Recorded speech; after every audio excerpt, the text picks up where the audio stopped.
Hi అందరికీ అని చెప్పండి. ఓకే. హాయ్ అండి. మన టాపిక్ వచ్చి మానవ చెవి నిర్మాణం మరియు వినికిడి ప్రక్రియ. మానవ చెవిలో ముఖ్యంగా 3 భాగాలు ఉంటాయి.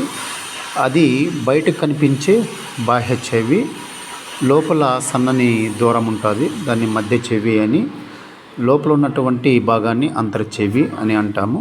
మనము ప్రస్తుతం బాహ్య చెవి నిర్మాణం గురించి వివరించుకుందాము. బాహ్య చెవిలో బయటికి కనిపించే చెవి భాగాన్ని పిన్నా అని అంటాము.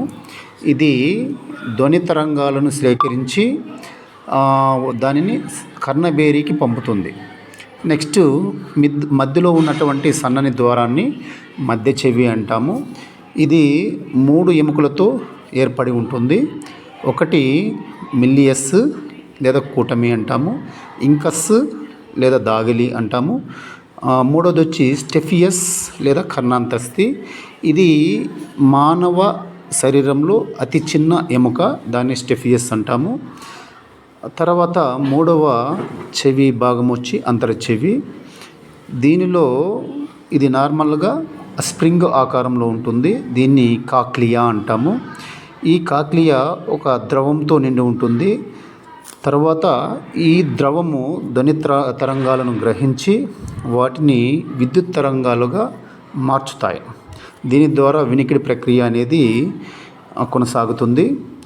నెక్స్ట్ చెవి నిర్మాణము మరియు విధులు చూసినట్లయితే, లేదా వినికిడి ప్రక్రియ ఎలా జరుగుతుంది అని గమనించినట్లయితే, కాక్లియాలో ఉన్నటువంటి ద్రవం ద్వారా ధ్వని తరంగాలు విద్యుత్ తరంగాలుగా మార్చి శ్రవణ నాడి నేరుగా మెదడులోనికి శ్రవణ కేంద్రానికి పంపడం ద్వారా వినికిడి ప్రక్రియ అనేది జరుగుతుంది.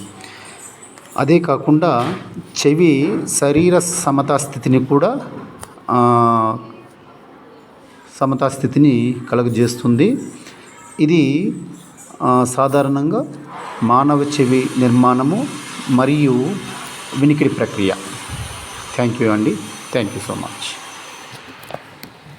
సో హాయ్ ఫ్రెండ్స్, ఇది సైన్స్కి సంబంధించినటువంటి టాపిక్. ఇది మా సార్ గారి దగ్గర నుంచి చెప్పిస్తున్నాను.